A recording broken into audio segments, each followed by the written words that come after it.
মন চাইলো যে হাঁসের মাংস রান্না করি, ফ্রিজে থেকে যেই কথা সেই কাজ, তাড়াতাড়ি করে হাঁসের মাংস বসিয়ে দিলাম।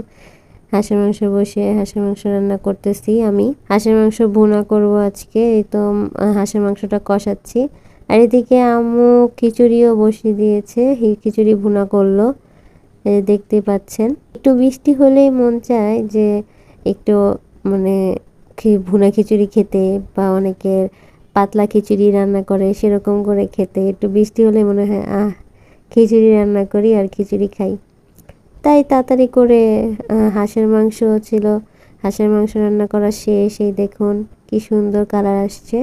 হাঁসের মাংস ভুনা করলাম আর সাথে আম্মু খিচুড়ি রান্না করলো। তো এই তো আজকে আমাদের ঈদের তৃতীয় দিন খুব ভালোই গেল হাঁসের মাংস আর খিচুড়ি দিয়ে।